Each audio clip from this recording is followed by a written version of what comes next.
Merci Père pour la grâce que nous avons de pouvoir être là dans ta présence au nom de Jésus. Nous sommes là pour toi parce que tu nous as invités. Tu nous as invités et nous sommes venus pour te rencontrer. Nous sommes venus pour t'adorer. Nous sommes venus te dire un grand merci pour tous ces temps dont nous pouvons bénéficier dans un climat de paix, de sérénité. Merci parce qu'en toi, nous trouvons vraiment le repos.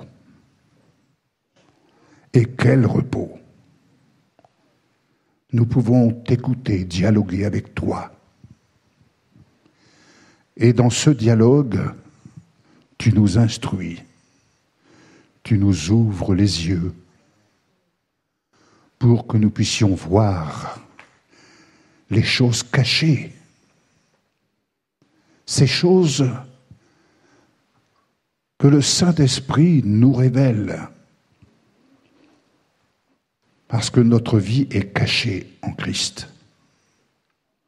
Et c'est à cela que nous nous affectionnons, Père. Découvrir chaque jour un aspect de notre vie caché en toi, cette vie céleste.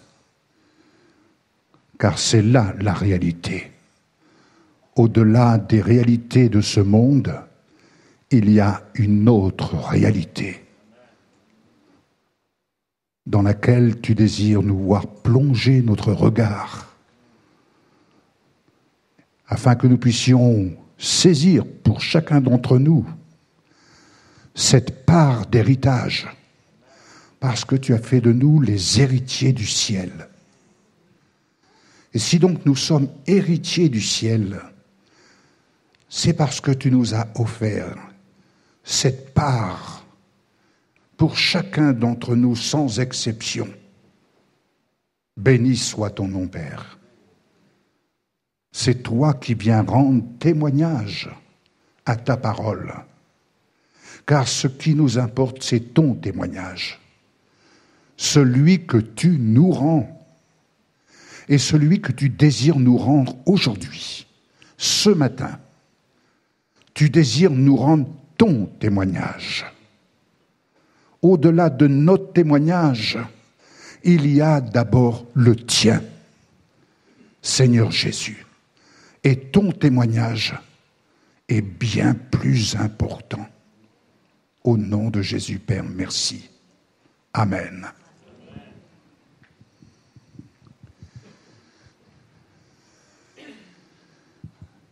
Lorsque j'ai rencontré Jésus, et lorsqu'il est venu dans ma vie, j'ignorais ce qu'était la prière.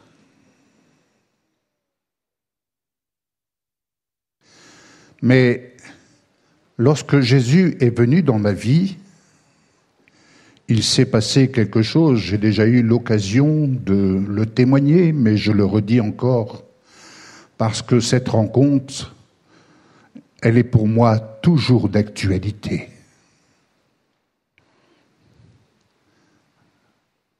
Lorsque Jésus est venu dans ma vie, j'ai perdu le contrôle de tout. Je me suis retrouvé comme mort, et où ma chair n'avait plus aucun contrôle. Vous entendez ? Plus aucun contrôle. Et c'est là que le Seigneur a commencé de me rendre son témoignage. Le témoignage de son sacrifice. Le témoignage de cet autel.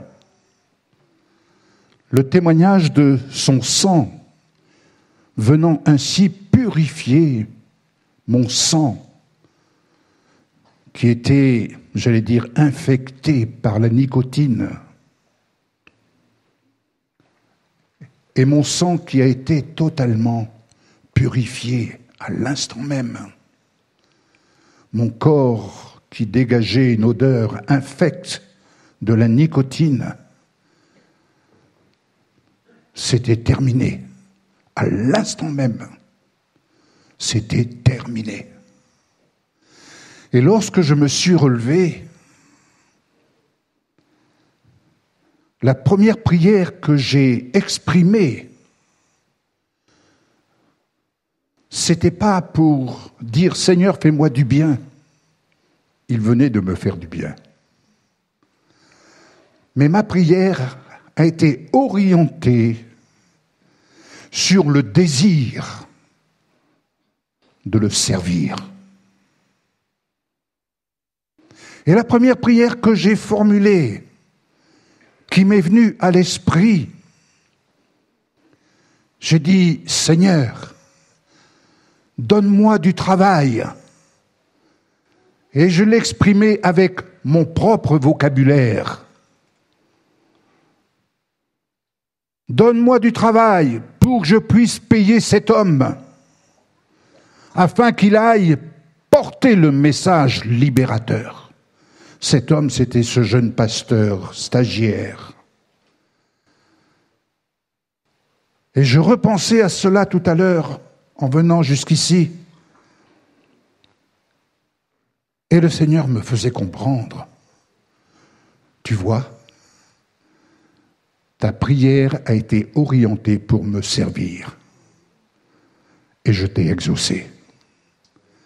Je t'ai rendu mon témoignage. Hier, j'écoutais une artiste qui a dit quelque chose, une artiste qui a 50 ans de carrière. Elle a dit quelque chose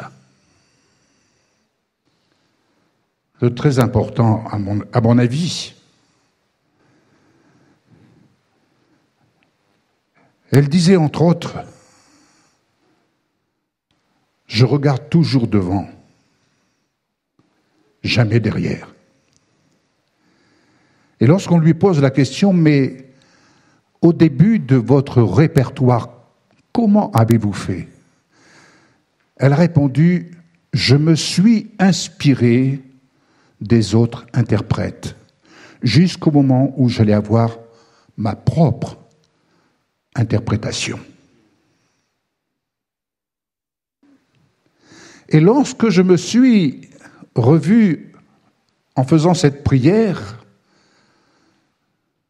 la question m'est venue, mais en écoutant le pasteur prier, son épouse et d'autres prier, je me suis dit, oh là là là là là là, comment vais-je apprendre à prier?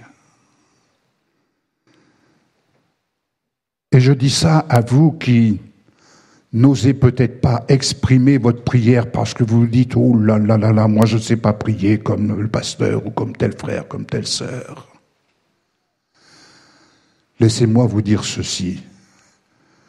Inspirez-vous de l'interprétation des autres pour commencer. Et c'est comme ça que j'ai commencé de prier comme le pasteur stagiaire priait. J'ai fait comme lui. Je me suis laissé entraîner par son interprétation, par son vocabulaire. Je n'avais aucun vocabulaire spirituel. Et en me laissant ainsi entraîner, j'ai commencé d'avoir ma propre interprétation, mon propre vocabulaire. Jusqu'au moment où, lorsque nous sommes arrivés, Michel et moi, dans l'équipe missionnaire, où nous répondions dans ce processus d'appel de Dieu pour le servir, nous étions une équipe de 15, 20 personnes, et chaque matin, on se retrouvait pour prier. Alors, en écoutant les uns les autres prier, je me suis dit, oh là là, on passe à un autre échelon. Et quand mon tour est arrivé, parce que chacun devait prier, sans exception, lorsque mon tour est arrivé, je dis, je laisse la part à l'autre. Mais il y a un frère bien intentionné qui m'a donné un coup de coude, il m'a dit, c'est à toi, hein. Et j'ai dû prier. J'ai fait comme les autres, je me suis laissé inspirer par l'interprétation des autres. Jusqu'au moment où j'ai pu ainsi édifier mon propre répertoire. Nous avons pour chacun d'entre nous notre propre répertoire dans la prière. Amen. Je trouve qu'il y a, malheureusement, et c'est pas d'aujourd'hui, tellement de silence dans les groupes de prière que je peux connaître. Je ne dis pas que c'est comme ça tout partout. Et je trouve qu'il y a tellement de crispation lorsque les croyants s'expriment. Je pense avoir quelques éléments de réponse, de solution, pour essayer de modifier un peu l'aspect, le paysage que nous dégageons lorsque nous prions. Amen. Chacun d'entre nous, nous sommes rendus capables par le Saint-Esprit.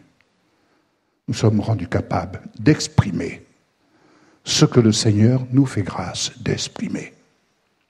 Et comme l'a dit Michel, dès lors que nous entrons sous l'influence de l'Esprit de Dieu. J'ai donc été interpellé par cette parole du Seigneur que nous trouvons dans Luc.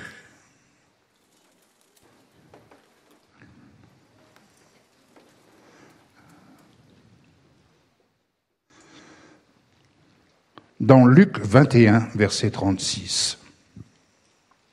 Notre Seigneur Jésus nous dit quelque chose ici. Restez donc en éveil et priez en tout temps. Priez en tout temps. Je ne sais pas comment on peut prier en tout temps lorsqu'on est occupé au téléphone, dans le cadre professionnel, je parle, ou lorsqu'on est au bureau, en train de taper du courrier, par exemple, ou lorsque on fait de la vidéo. Il y a tellement d'activités, je me dis, mais Seigneur, comment pouvons-nous prier sans cesse, être en éveil et prier sans cesse? Le Seigneur m'a dit, ce n'est pas tant le fait de s'arrêter pour prier, c'est une excellente chose et il faut le faire. Mais ce que nous devons comprendre, être en éveil, c'est avoir notre esprit dans la prière. Quand il est dit « affectionnez-vous », c'est Paul qui nous exhorte, « affectionnez-vous aux choses d'en haut, là où votre vie est cachée dans le Christ ». C'est-à-dire que nous l'expérimentons, Michel et moi, depuis de nombreuses années. Nous ne sommes pas là tous les jours à genoux dans la prière, mais nous sommes en prière.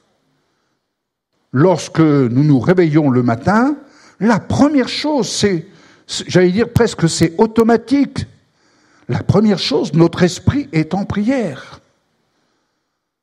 On peut être en train de discuter des choses banales, et voilà que le téléphone sonne, Michel répond au téléphone et elle va se mettre à exhorter, à prier avec la personne. Il y a quelque chose qui se met en route. C'est comme si vous mettiez la clé de contact, ça démarre tout de suite.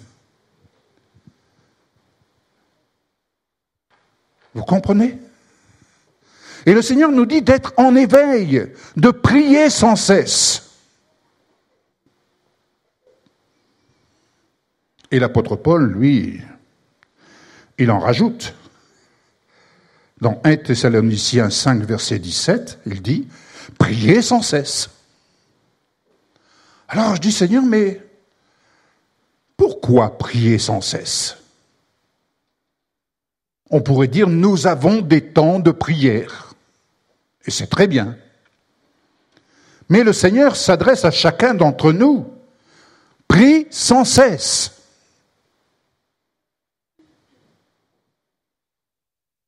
Lorsque nous nous déplaçons en voiture, notre voiture, c'est notre chapelle, c'est un lieu de prière. Mais à n'importe quelle heure du jour, notre esprit est en prière. C'est-à-dire que nous sommes à l'écoute. Et il arrive que le Seigneur va mettre une pensée sur notre cœur ou une personne, il vient la déposer sur notre cœur. Et il la dépose avec tendresse. Pourquoi dépose-t-il cette personne sur votre cœur? C'est pas simplement pour lui téléphoner « Allô, oh tu sais, je pense bien à toi ». C'est très bien. Si vous me téléphonez en me disant « Oh pasteur, je pense bien à toi », c'est bien, je vais vous dire merci. Mais je pense que ce qui est important, c'est que vous alliez dire « Seigneur, merci, tu m'as mis cette personne à cœur. Vraiment, je proclame sur elle des paroles de ta justice. » Amen. Les serviteurs de Dieu vont venir. Vous avez des périodes de prière pour eux. Mais à n'importe quelle heure du jour, le Seigneur peut vous mettre telle personne ou telle situation. N'attendez pas tout de suite. Seigneur, je proclame vraiment ta bienveillance sur ton serviteur qui va se déplacer en avion pour les formalités, passer les trucs de douane, de police, je ne sais, mais pour leur déplacement. Merci pour la bonne santé. Je déclare toutes ces choses-là. Voilà, pas la peine de prendre une demi-heure. Parlez à leur égard la parole de justice. Non pas parler de votre propre fond en disant « Oh Seigneur, je m'attends à recevoir au travers. » Non, nous sommes là pour servir. Pas pour se servir, mais pour servir. Amen. Gloire à Dieu. Et alors, il y a un élément de réponse. Vous comme moi, vous entendez bien des choses autour de vous et qui animent, je vais peut-être vous choquer, mais qui animent non pas la foi, mais qui animent la crainte. Qui anime la crainte. Si je me mets à vous parler de ce qui nous environne, de ce qui se passe, pas tellement loin de chez nous, même à partir de chez nous, je ne le dirai pas parce que je ne veux pas parler de cela. Mais vous comprenez ce que je veux dire, j'espère. N'est-ce pas? De ces gens qui sont persécutés. Alors on se dit, ce n'est pas chez nous, c'est là-bas. Je pense à ces gens qui sont là, inondés, dans le Gard, par exemple. C'est triste, n'est-ce pas? Quand vous perdez tout. Et surtout, quand on n'a pas le Seigneur Jésus pour appui. Quelle tristesse! Alors, tout cela peut nous envahir d'une certaine crainte. Mais le Seigneur Jésus nous dit pourquoi prier sans cesse. Il nous donne un élément de réponse important. Il dit ceci,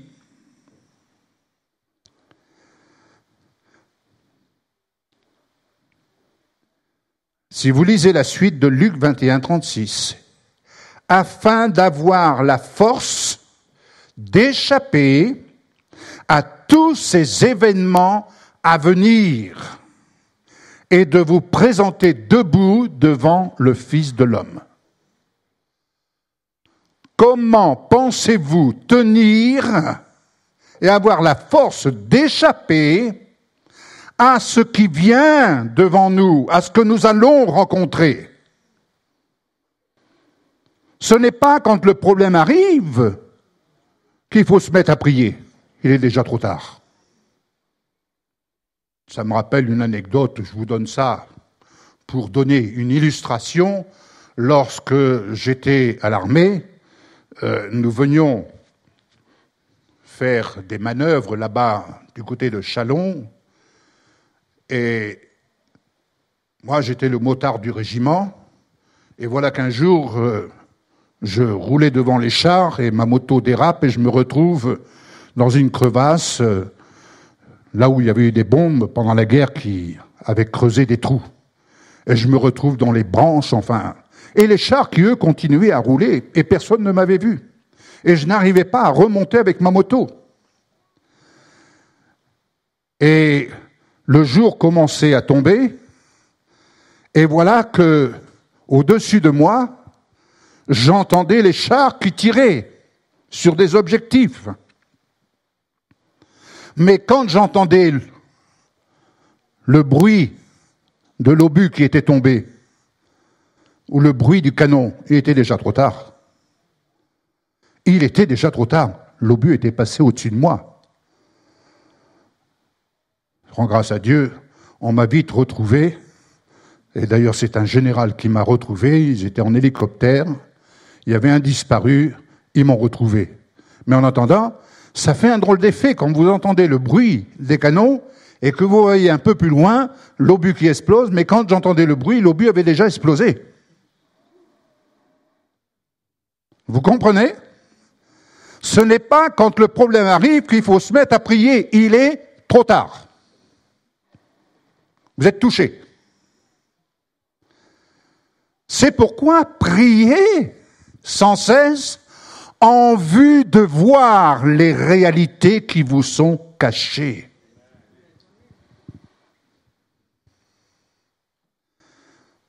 Il ne s'agit pas de prier en se crispant. Trop de croyants prient en se crispant. Ils sont crispés. N'est-ce pas dans le calme et la confiance qu'est notre force? Vous avez déjà vu les tireurs d'élite ou les archers? Quand ils tirent, ils font preuve d'un grand calme, pas d'excitation, et ils visent juste. Ils ont une lucidité. Quand nous prions, il faut simplement poser la prière, les mots, comme il faut. Et ça fait mouche. Michel a prié là, il y a quelques jours. Seigneur, merci pour les gros chèques que nous recevons. C'est la présidente de l'œuvre. Moi, je suis l'employé. Donc, j'ai dit amen à sa prière. Et nous avons vu les gros chèques arriver. Elle n'a pas prié en disant « Seigneur, au nom de Jésus, que les gros chèques arrivent, Seigneur, et puis tu vois, Seigneur, et tu vois. » On raconte des histoires au Seigneur. On lui raconte toutes nos histoires. Un peu de pudeur. Le voisin n'a pas besoin de connaître notre histoire. Il y a des gens qui racontent leurs histoires, ils se déshabillent devant tout le monde. On connaît l'histoire de la grand-mère, on connaît l'histoire de l'oncle, on connaît l'histoire du grand-père, on connaît l'histoire de l'enfant, on connaît l'histoire de la famille. Et puis tu vois, Seigneur, et puis tu vois, Seigneur, et puis tu vois. Le Seigneur dit, oui, mais ça pour le voir, je le vois. Mais je voudrais que toi, tu puisses me voir. Ah, c'est autre chose. Amen. Donc, priez afin d'avoir la force d'échapper à tout cela. Alors, il y a quelque chose qui m'a interpellé. J'ai pensé à ces grands sportifs. Vous savez, ces marathoniens qui vont s'entraîner sur les hauts plateaux. Je pense par exemple à ceux qui sont originaires d'Éthiopie. Vous les avez déjà vus courir les marathons. Mais pourquoi sont-ils très souvent en tête? Et pourquoi sont-ils davantage disposés à gagner de telles compétitions? Eh bien, c'est très simple. C'est parce qu'ils vont s'entraîner sur les hauteurs, et plus on monte, plus il faut puiser de l'oxygène. Et c'est par cela que le Seigneur m'a interpellé. Vous voyez, le Seigneur utilise des images. Hein. Il m'a dit, tu sais pourquoi il faut prier? Parce que la prière vient oxygéner la foi. Ah! J'ai trouvé ça génial. J'ai trouvé ça génial. Vous savez, quand cet homme va dire à Jésus, cet homme qui avait son serviteur qui était malade, il va dire à Jésus, « Seigneur Jésus, tu pourrais pas venir faire une réunion de prière chez moi et puis nous faire un enseignement et peut-être que mon serviteur sera guéri ?»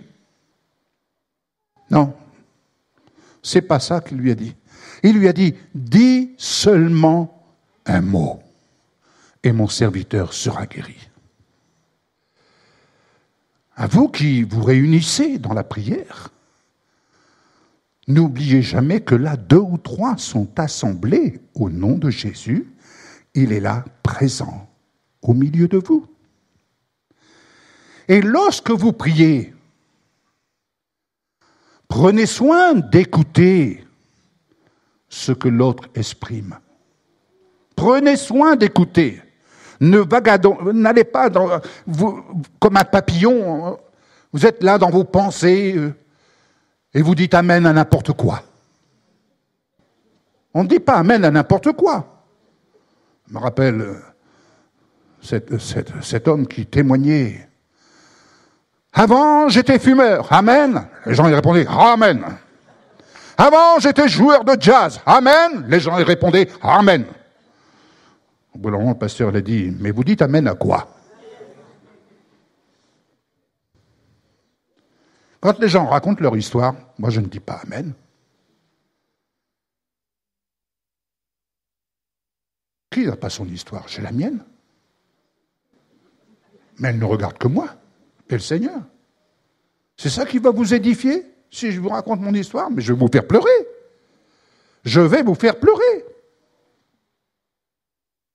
Alors que, lorsque vous exprimez votre propre interprétation, inspirée, influencée par les promesses du Seigneur, alors oui, un seul mot de votre interprétation peut ouvrir chez l'autre la porte du miracle. Ma dernière lettre que j'ai envoyée aux amis partenaires, justement, sur la prière qui oxygène la foi, eh bien, a été écrite à partir de ce mot, oxygène. Et là où il y a de l'oxygène, il n'y a pas de gêne. Et là où il y a de l'oxygène qui vient, ça vient déblayer tout ce qui vous gêne. Vous respirez à plein poumon. C'est ce qui s'est passé lorsque j'ai fait ma première prière. Ça a été comme quelqu'un qui est opéré du cœur et qu'on lui dit, bon, on enlève le matériel respiratoire et ça va être à vous de respirer. Mon beau-père, il nous racontait ça lorsqu'il avait été opéré à cœur ouvert. Et il a dû respirer. Lorsque vous priez, ça libère votre foi. C'est de l'oxygène que vous apportez à votre foi. Et pas besoin de vous exciter. Pas besoin de vous exciter. Amen. Jésus dit encore ceci dans Matthieu 6, versets 7, 8. En priant, ne multipliez pas les paroles comme les membres des autres peuples. Ils s'imaginent en effet qu'à force de paroles, ils seront exaucés. Ne les imitez pas, car votre Père sait de quoi vous avez besoin avant que vous lui le demandiez. Donc, notre Père sait ce qu'on a besoin. Mais la question se pose. En voyant Jésus qui nous recommande une certaine manière de prier, il dit de ne pas ressembler à des moulins à prière. Je reviens sur ce que je vous disais. Quand vous priez, ne soyez pas là à vous exciter. Prenez le temps d'exprimer, de poser les mots. Prenez le temps. Je prends toujours cet exemple. Lorsqu'un compositeur écrit les notes, il prend le temps de les écouter, de les poser. Et ainsi, il va composer sa mélodie. Eh bien, l'œuvre de l'Esprit de Dieu a pour but non plus d'écrire les choses sur des tables de pierre, mais d'écrire l'œuvre de l'Esprit sur la table de votre cœur. Et comment va-t-il le faire? Par ce que vous exprimez. Si vous dites « je suis fort », il y a quelque chose qui s'imprime sur votre cœur. Lorsque vous dites « je suis dans l'abondance », il y a quelque chose qui s'imprime sur votre cœur. C'est comme si le Seigneur, c'est même pas comme si, le Seigneur, il vient mettre son cachet. Sa parole. Sa parole, elle est vivante. Amen. Je vous dis ces choses-là parce que nous avons, il est vrai, traversé des temps et nous avons prié, nous avons fait, comme beaucoup d'autres, pour arriver en fin de compte à avoir des résultats, certes, mais qui n'étaient pas en conséquence de ce qu'on espérait recevoir. Alors qu'aujourd'hui, nous apprenons à être dans la prière, à avoir l'esprit dans la prière, mais surtout à voir de loin et à anticiper sur les réalités qui sont là devant nous et de voir ainsi le Seigneur manifester sa grâce. On voit la grâce de Dieu. Le Seigneur connaît nos besoins, il sait, mais ce qu'il nous demande, c'est d'être attentif. Lorsque vous rentrez dans le bureau d'une personnalité, si demain j'étais invité à rentrer dans le bureau du président de la République, je vais m'amener dans le calme, la confiance, et je vais exprimer dans le calme et la confiance. Mais vous imaginez que je m'amène dans le bureau du président. Oui, tu vas me donner ça, j'ai besoin de cela, au nom de Jésus. Et je risque de le faire sauver. Il va se sauver. Il va avoir peur. Il va se cacher derrière le bureau, voire même en dessous du bureau. Surtout que notre président n'est pas grand, quoi. Moi, j'arrive, je suis plus grand que lui.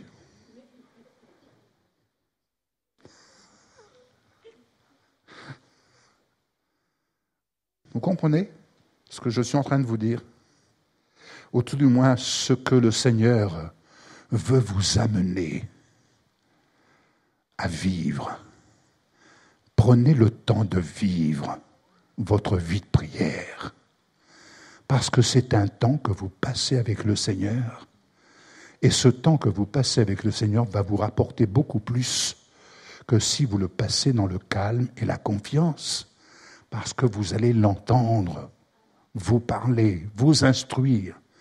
Et il suffira que vous dites un mot et les choses vont changer. Alléluia.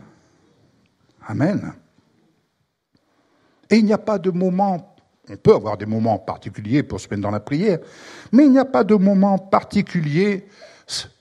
On a reçu un couple d'amis, nos amis Jean-Pierre et Evelyne. On a passé une semaine, mais une semaine merveilleuse. Une semaine dans la grâce de Dieu. Une semaine dont nous vivons encore de cela. Où nous avons vu la grâce de Dieu se manifester et où la prière des uns et des autres, que ce soit durant le repas, que ce soit en voiture, que ce soit dans des promenades qu'on a pu faire, dans les différents partages, nous prenez 5 minutes.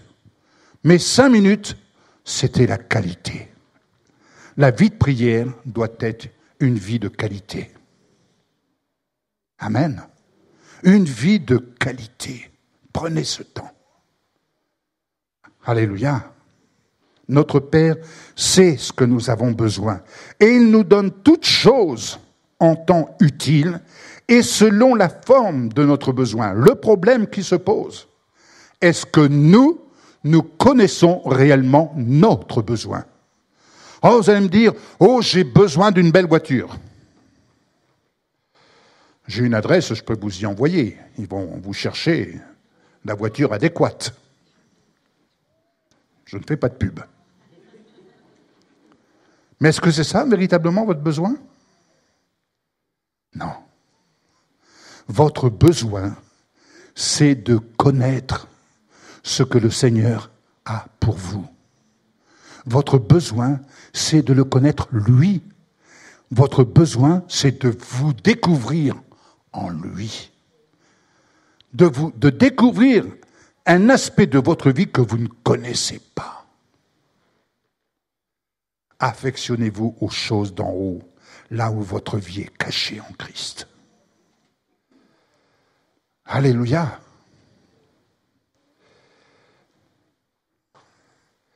On peut avoir une situation à surmonter, et cette situation va révéler la véritable nature, notre nature.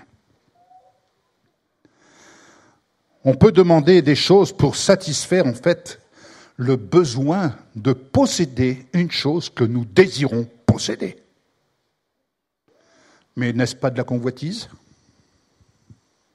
N'est-ce pas de la convoitise? Ça me rappelle une anecdote.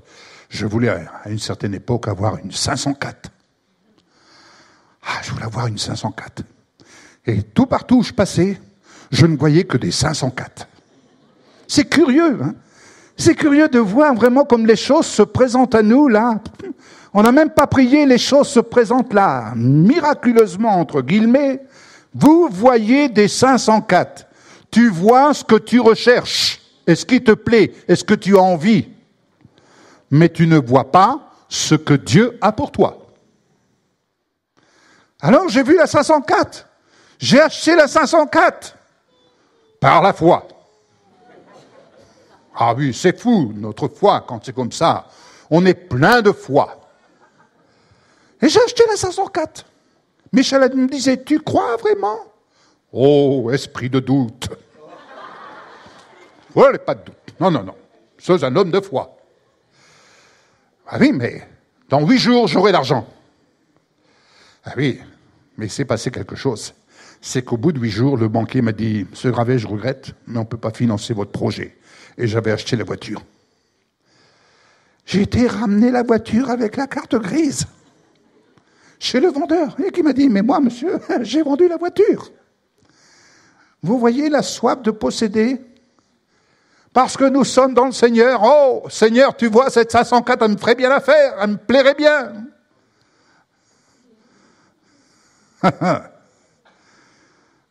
Le Seigneur m'a fait grâce. Il a pourvu. Mais 6 mois après, la voiture, poup, terminé, le moteur a lâché. Voyez, l'adversaire nous présente des cadeaux, mais des cadeaux empoisonnés. Parce que nous désirons posséder. C'est pourquoi il est dit, recherchez le royaume de Dieu et sa justice, et toutes choses vous seront données par-dessus. Alléluia. Nuance. Bien. Voyons un peu. La prière faite selon Dieu, c'est le levier de la foi. La prière faite selon Dieu est celle qui exprime le contenu de ses promesses. La prière faite selon Dieu vient marquer son empreinte sur votre vie. Amen. Prenons ce texte de Matthieu 14, 23-24. C'est ce moment où Jésus renvoie la foule et il monte sur la montagne pour prier à l'écart. Vous entendez? Il va monter sur la montagne pour prier à l'écart. Et là, le soir est venu, il était seul, et voici que la barque qui se trouvait déjà au milieu du lac, elle est battue par les vagues, et quand les disciples vont voir Jésus marcher sur l'eau, ils vont crier au fantôme. Et Jésus va les rassurer. Il va leur dire, n'ayez pas peur, c'est moi. Et Pierre va dire, Seigneur, si c'est toi, ordonne que je vienne à toi. Et Jésus va simplement lui dire, viens. Pierre est sorti de la barque, il a marché sur l'eau, mais voyant les circonstances, le vent contraire, il s'est enfoncé. Et Jésus est arrivé à lui, il l'a empoigné, il l'a sorti de là en lui disant « Homme de peu de foi, pourquoi as-tu douté ?» Qu'est-ce que cela peut nous enseigner? La prière, c'est ce moment que nous prenons pour monter sur la montagne. Pourquoi sur la montagne? Cette montagne, qu'est-ce qu'elle peut représenter pour nous? Cette montagne peut représenter une situation difficile, ou un événement à traverser, ou quelque chose que nous sommes en train de mettre en œuvre. Par exemple, on va dire, voilà, la rencontre des aigles. C'est pas n'importe quoi, la rencontre des aigles. Ce que vous allez vivre ensemble, c'est quelque chose d'important. Il faut donc monter sur la montagne et ne pas être en bas de la montagne. Parce que Jésus, avant de marcher sur l'eau, il est allé sur la montagne. Nul n'est plus grand que le Maître. Jésus avait besoin, lui aussi, de prier. Il avait besoin, lui aussi, d'oxygéner sa foi. Vous allez me dire, oh, il était le Fils de Dieu, dans une chair comme la vôtre et la mienne. Il avait des tentations, il éprouvait les mêmes choses qu'on peut éprouver les uns les autres. Et Jésus avait besoin d'oxygéner sa foi. Et pourquoi se retirait-il sur la montagne, à l'écart, voire même être seul? Parce que les disciples n'étaient pas à la hauteur de partager des temps de prière avec lui. Et il avait besoin d'oxygéner sa foi pour être au niveau de ce qu'il avait à remplir comme mission. Et lorsqu'il a marché sur l'eau, il venait de redescendre de la montagne. À la vue de cela, Pierre s'est dit, allez, je vais tester moi aussi ma foi. Ah, il a testé sa foi comme moi je l'ai testé avec ma 504. Et il est sorti, Seigneur, si c'est toi. D'ailleurs, il y a quelque chose qui m'a interpellé, c'est que les disciples croient voir des fantômes. Et ils ont peur. Lorsque vous commencez de vouloir faire certaines choses, il y a des fantômes qui viennent à vous et qui vous font peur et qui vous paralysent dans votre foi. Qui vous paralysent dans votre foi. Et vous vous battez contre des fantômes. Vous cherchez la parole de Dieu. Seigneur, si c'est bien toi. Et le Seigneur vous dit, mais viens. Mais vous avez des fantômes qui sont plus grands que votre Dieu.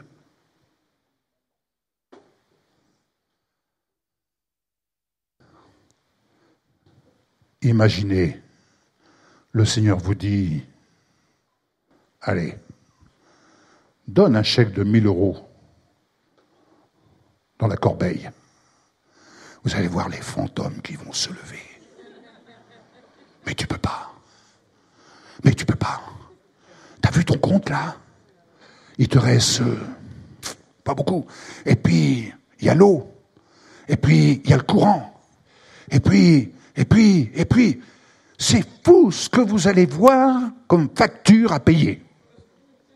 Vous allez voir les factures jusqu'à la fin de l'année. Elle dit non, je ne pourrais pas m'en sortir. Ce sont des fantômes. Parce que le Seigneur connaît votre besoin. Il vous demande simplement d'avoir confiance. Amen. C'est fou. C'est fou. La foi est une folie pour le monde. Si vous fonctionnez simplement avec votre intelligence, arrêtez. Arrêtez.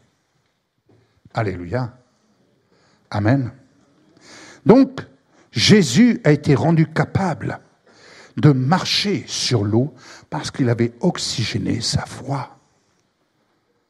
Et Pierre s'est enfoncé. Mais vous remarquerez que Jésus n'a pas reproché à Pierre de ne pas avoir la foi. Il lui a dit, homme de peu de foi. Jésus n'est pas venu l'accuser. Il a dit, homme de peu de foi.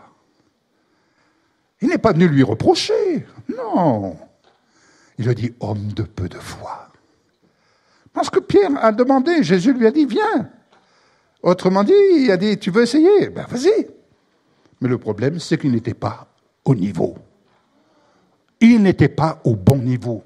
Et on ne peut pas être au bon niveau lorsqu'on reste en bas de la montagne et que nous combattons en bas de la montagne. Parce que la montagne s'impose à vous. C'est aussi simple que cela. C'est pourquoi, de toute situation, vous n'avez qu'une chose à faire avant de commencer de prier, c'est de vous positionner en haut. Vous voyez, c'est aussi simple que ça. Je suis là en bas. Je vous vois là comme ça. C'est pas bon. Pour moi, c'est pas bon. Je monte. Je me positionne. Là, je vous vois. Tout le monde. Amen. Vous savez, il m'est arrivé, avec Michel, nous avons accompagné un proche de la famille qui fait du vélo, et il est passé par les montagnes, tout ça, et moi je devais suivre en voiture. Pour monter, ça va. Pour moi, ça allait. Pour monter, ça allait. Dès lors que je ne regardais pas en bas. Mais pour redescendre, voilà, ça me donnait le vertige. C'est fou, pour redescendre. Et vous savez de quel côté je regardais? Je regardais toujours du côté du rocher. Je regardais jamais dans le vide. Le vide me donnait le vertige. Il y a des problèmes qui vous donnent le vertige. Mais quand vous êtes en haut et que vous commencez à redescendre avec ce que le Seigneur vous a donné, vous regardez du côté du rocher. Alléluia! Amen! On regarde du côté du rocher et tout va bien. Michel me disait, ça va chérie? Oui, ça va. Il avait les virages. Ça va? Oui. Ah, les femmes, elles discutaient. Moi, j'étais le chauffeur. Elles me faisaient confiance, mais elles ne voyaient pas que si je regardais en bas, j'avais le vertige. La prière oxygène la foi. Elles avaient la foi. Elles avaient confiance en moi. Heureusement que j'avais confiance dans mon Seigneur Jésus. Amen. Bon, là, je le dis maintenant, mais on ne pourra pas le répéter, chérie. Voyez-vous, il est important, si nous regardons lorsque ces vierges, les 5 vierges, vous connaissez l'histoire, les 5 vierges qui avaient leur lampe plein d'huile, mais les 5 autres, elles n'en avaient pas assez. Lorsque le Seigneur reviendra, il va regarder. Vous serez surpris. Mais le problème se pose. Est-ce que vous aurez assez de foi dans votre lampe? Ou pour faire face et pour être prompte à écouter, priez à vous afin d'avoir la force d'échapper et de vous présenter debout.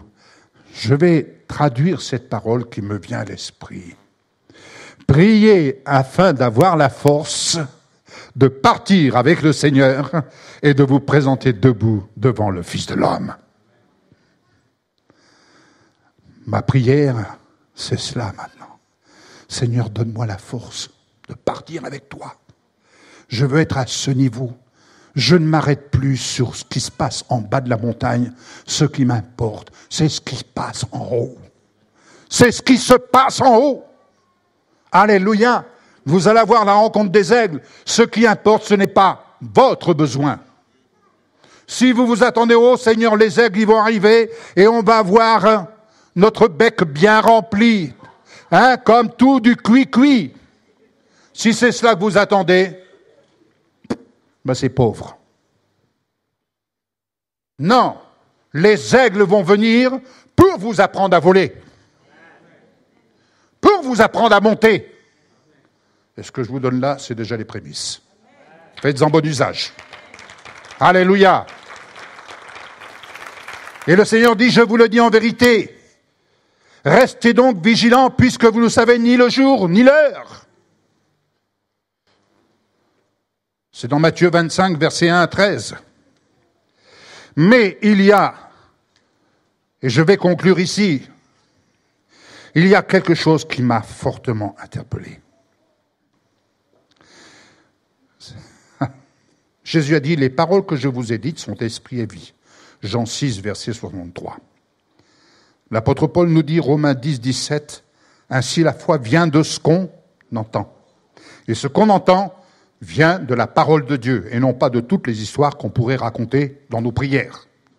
Ça n'édifie pas.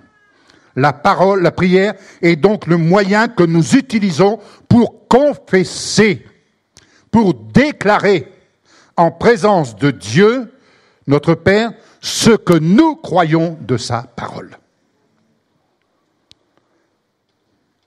La prière est donc le moyen par excellence d'oxygéner notre foi. Amen. Mais écoutez cela. Nous lisons dans Luc 9, 28 à 36. Jésus emmène Pierre, Jacques et Jean sur la montagne. Et là, il va se passer un événement. Il va se passer cet événement où les trois disciples, Pierre, Jacques et Jean, sont avec Jésus. Et voici que les disciples vont tomber de sommeil. Vous ne trouvez pas ça un peu curieux? Attendez, on vient d'escalader une montagne, on a fourni des efforts et on arrive en haut. Ils sont tombés de sommeil. Et voilà que Jésus est métamorphosé, corporellement, vêtements, il est là, il émane la gloire de Dieu. Et il est dit que les disciples se sont réveillés. Et ils vont voir Jésus s'entretenir avec Moïse et Élie dans la gloire. Moïse, Élie, la loi et les prophètes, Jésus, la grâce. Mais Pierre va dire quelque chose. Pierre, Jacques et Jean voient ce qui se passe. Seigneur, tu veux qu'on dresse 3 tentes là? Mais curieusement, il nous est dit, il ne réalisait pas ce qu'il disait. Attendez, je suis bien en train de réaliser ce que je vous dis en ce moment. Vous ne trouvez pas ça curieux? Vous ne trouvez pas ça curieux? comment se fait-il que quelques instants auparavant, ils étaient tombés de sommeil?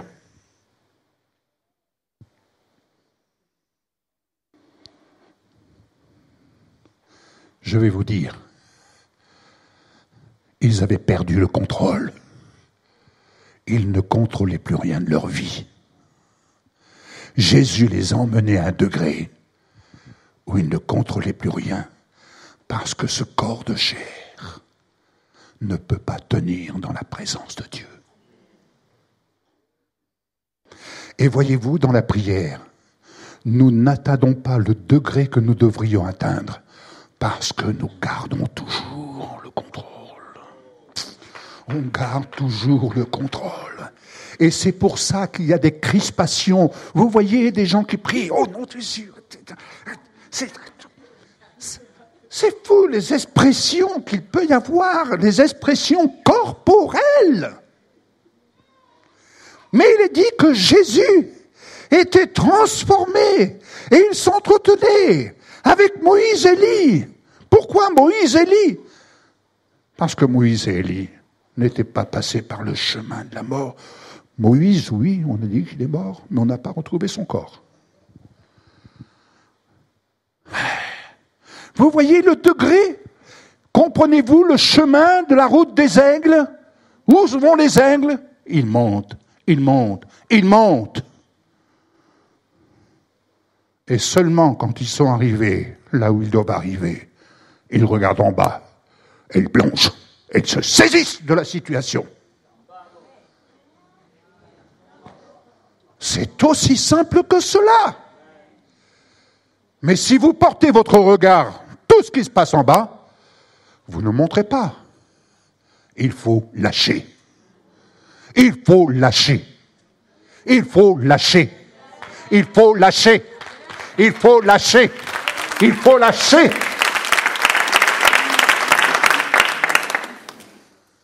Amen. Et c'est ainsi que Jésus est là avec eux. Et les disciples sont à un autre niveau. Pierre ne réalise pas. Voyez la différence lorsque Pierre marche sur l'eau? Mais il a repris le contrôle. Il a regardé ce qui se passait autour de lui. Si vous regardez la situation en bas, ça vous donne le vertige. Ça vous donne le vertige. Vous savez, quand je montais avec la voiture, arrivé en haut, j'aurais préféré rester en haut. Une fois qu'on est en haut, on est arrivé. Mais quand il faut redescendre, ça vous donne le vertige. Parce que vous dites, je retourne. Alors, béni soit le Seigneur, parce que vous avez l'occasion, l'opportunité, désormais, après avoir entendu ce que vous venez d'entendre, et puisse vraiment retenir ce que l'Esprit de Dieu vous dit. N'est-ce pas? Retenez ce qui est bon. Mais s'il vous plaît, répondez à l'invitation. Faites de votre vie de prière le moyen de monter jusqu'à perdre le contrôle. Jusqu'à vous oublier vous-même. Alléluia. Et je vais encore vous dire un dernier passage, 1 Jean 28, qui va être, j'ai trouvé ça tout à l'heure. Ah, j'ai dit, ok Seigneur, ça c'est excellent. 1 Jean,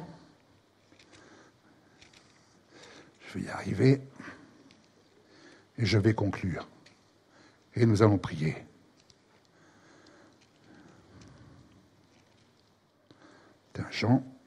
1 Jean 2, verset 28. Voilà. Et maintenant, petits enfants, c'est l'apôtre Jean qui parle. Vous savez, l'apôtre Jean, lorsqu'il était sur l'île de Patmos, il n'avait plus le contrôle de rien. Il avait tout perdu. Il n'avait plus aucun contrôle de la situation. Il était là, oublié. On ne parle plus de lui. Terminé. Et c'est là que Jésus va venir se révéler à lui dans toute sa gloire. Et qu'est-il arrivé? Jean est tombé comme mort. Cherchez Jésus-Christ glorifié et vous tomberez comme mort. Mais vous allez voir des réalités qui échappent au commun des mortels. que la rencontre des aigles soit cette rencontre qui vous donne l'occasion de monter, de monter, de monter. Vraiment, je bénis le Seigneur, je proclame cette parole sur cette rencontre au nom de Jésus.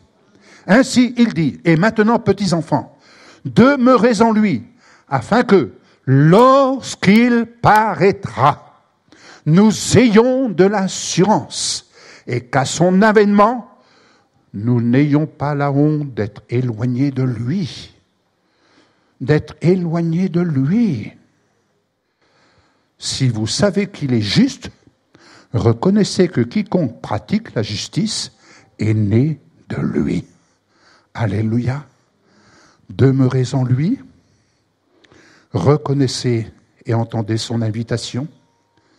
Jésus nous appelle à servir. Pour servir, il nous appelle à monter. Pourquoi monter ? Pour venir dans sa présence et voir des réalités qui sont une folie pour l'intelligence. Mais dites-moi, lorsqu'on vous a parlé du baptême dans le Saint-Esprit, de parler en langue,